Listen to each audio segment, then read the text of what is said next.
আর এই বধুরাটি গ্রামে থাকবো না, সকলে মিলে চলে যাব আমরা শ্রীধাম নবদ্বীপে শ্রীবাস অঙ্গনে।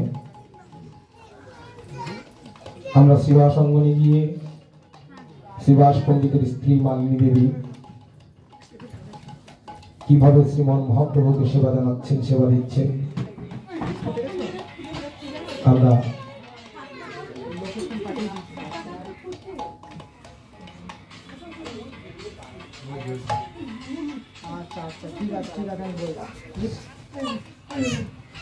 শ্রীবাস অঙ্গনে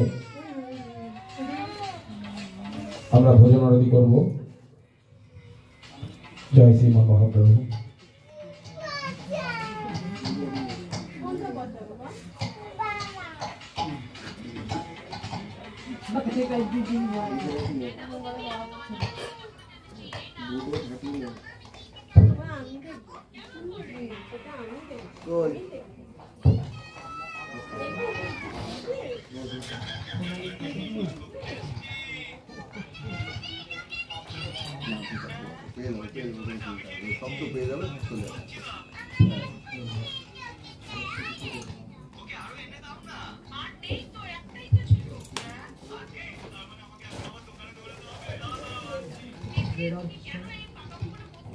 জয় রাধেশ্যাম।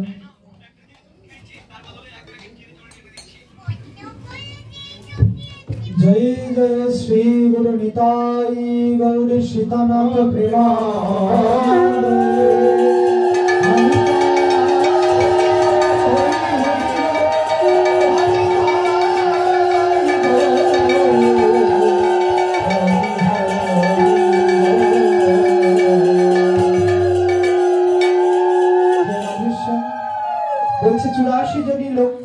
চুরাশি লক্ষ জনি ভ্রমণ করে সাধের দুর্লভ মানব জন্ম পেয়েছি। বলছে সাধের দুর্লভ মানব জন্ম, শুধু সাধের মানব জন্ম নয়, কিন্তু বলছে 80 লক্ষ জনি ভ্রমণ করে 4 লক্ষ বানরা, অর্থাৎ ভাগবতে বলেছে বানরা, সেখানে এখানে পরে হয়েছে মানবা, অর্থাৎ 4 লক্ষ মানবা, অর্থাৎ 4 লক্ষ মানব জন্ম আমরা পেয়েছি। কিন্তু তারপরেও কি বলছে, সাধের দুর্লভ মানব জন্ম, যে জন্মে এসে আমাদের দুটো সুন্দর চোখ হয়েছে ভগবান দর্শন করার জন্য, যে জন্মে এসে এই হাত দুটো হয়েছে হরিবোল বলার জন্য, হেমদণ্ড 2 বাহু তুলে, এই জীবটা দিয়েছে, এত সুন্দর একটা জীব দিয়েছে মায়েদের বাবাদের, সেটা তো হরিবোল বলার জন্য বা উল্লুধ্বনি করার জন্য, সেটি মুখ বুজিয়ে বসে থাকার জন্য কিন্তু নয় মা। তাই এমনি ভাবে বলছে যে চরণ দুটি দিয়েছে ভগবানের কাছে হেঁটে চলে যাওয়ার জন্য, তা সেইটাকে আমরা যদি ব্যবহার না করে বসে থাকি, বলছে 10 ইন্দ্রিয় কে যদি ব্যবহার না করে বসে থাকি, সেটা মূঢ় বলা হয়, মূর্খ বলা হয় তাকে, তাই তো নাকি? কারো যদি পটি পেয়ে থাকে, সে যদি ঘরের মধ্যে বসে থাকে, তাহলে সেটা মূর্খামি হবে না? মূর্খামি ছাড়া আর কিছু না। যা কারো যদি খিদে পেয়ে থাকে, তাহলে সে যদি ঘরের মধ্যে বসে থাকে, তাহলে কি খাবার এনে দেবে? কেউ দেবে? দেবে না। তাহলে সেটা মূর্খামি হবে। আর আমরা যদি এত সুন্দর জিভ দিয়েছে, যদি বা দাঁত দিয়েছে এত সুন্দর, যদি উল্লুধ্বনি না করি, তাহলে কি হবে? আস্তে আস্তে দাঁতগুলি সব আস্তে আস্তে আজকের থেকে পড়া শুরু হয়ে যাবে। কিন্তু তা সেইটা আপনারা মনে করেন, আপনারা দাঁত রাখবেন মুখে কি না রাখবেন সেটা আপনাদের ব্যাপার। আর আমি ভগবানের কাছে কামনা করব, তুমি করো না, তবু আপনাদের ব্যাপার, আপনারা কি করবেন না করবেন। তা যাই হোক, জয় রাধেশ্যাম। সেইভাবে বলছে বদন দিয়েছে হরিনাম কীর্তন গাইবার জন্য, কর্ণ দিয়েছে ভগবানের নাম গুণগান কীর্তন শ্রবণ করার জন্য, এই হস্ত দুটো দিয়েছে হরিবোল বলে, তাই কীর্তনে হরিবোল বলার জন্য, চরণ দুটো দিয়েছে বলছে যে জন্মে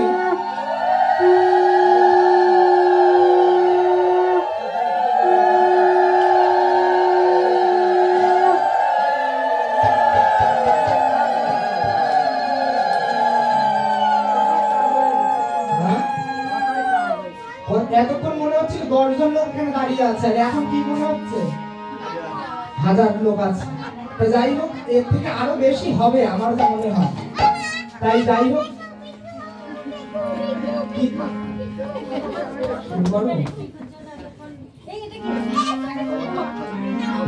সবার দাঁত থাকুক, আমি এইটুকুনি কামনা করি।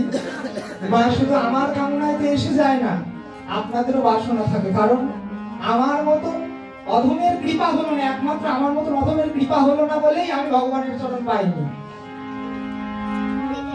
আমারে বলেছে যে তুই এমন ভাবে সেবা কর, এমন ভাবে সেবা করলে ভগবানকে পাওয়া যায়। সবাই বলেছে যে এমন ভাবে তুলসী নয়, এমন ভাবে তুলসী দিলে ভগবানকে পাওয়া যায়।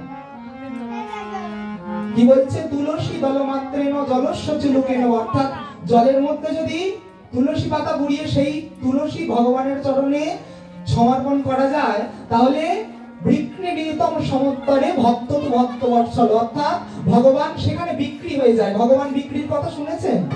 সোনার মূর্তি, রূপার মূর্তি, হীরের মূর্তি, পাথরের মূর্তি লক্ষ লক্ষ টাকা দিয়ে বিক্রি হচ্ছে, কিন্তু ভগবান বিক্রির কথা আমরা কোনোদিন শুনিনি। শুনেছেন ভগবান যে বিক্রি হয়ে যায়? শুনেছেন? বলছে দুটো তুলসী এক গণ্ডুর জলের মধ্যে যদি তুলসী দিয়ে সেই তুলসীকে ভগবানের চরণে দেওয়া যায়, তাহলে ভগবান বিক্রি হয়ে যায়। আমি বিক্রি হয়ে যাই, তাই বলছে ভগবান। তাহলে আমাদের সেটা ভক্তি দিয়ে করা উচিত। হরিসভা আসরে বসে এখানে বলে নয়, শুধু এখানে বলে নয়, যেখানে হরি নাম গুণগান কীর্তন শ্রবণ করা যাবে সেখানে গিয়ে জয়ধ্বনি উলুধ্বনি করতে হবে। শ্রী গুরু নিতাই গৌর প্রেমানন্দে।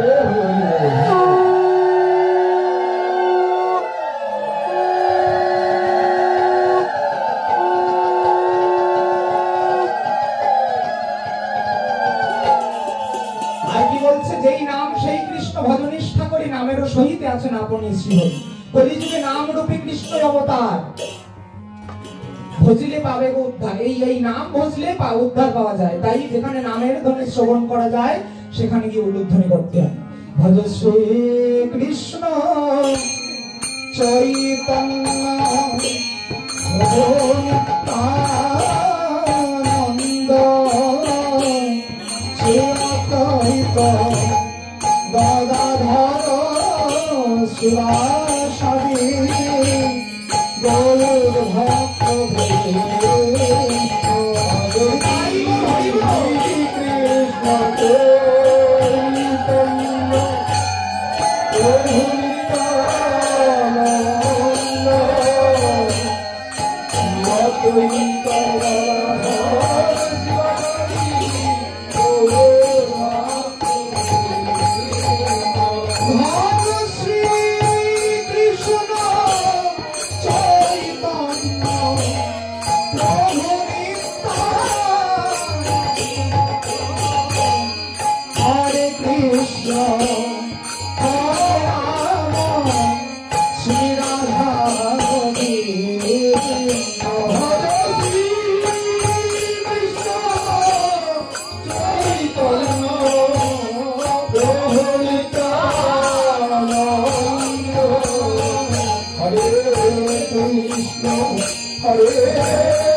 শ্রী গৌর হরি ভগবতী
আর সেই ব্রজে দেখা, আর ব্রজে দেখা, সেই দেখায়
চাঁদকে ঘিরে তারার মেলা, যেন চাঁদকে ঘিরে তারার মেলা, চাঁদকে ঘিরে তারার মেলা, যেন চাঁদকে ঘিরে তারার মেলা, গৌরীকে ঘিরে ধন্যের মেলা, চাঁদকে ঘিরে তারার মেলা, আমার গুরুকে ঘিরে ভক্তের মেলা, চাঁদকে ঘিরে তারার মেলা, এরাই তারা, তারাই এরা, এরাই তারা, তারাই এরা, রোজে যারা এরাই তারা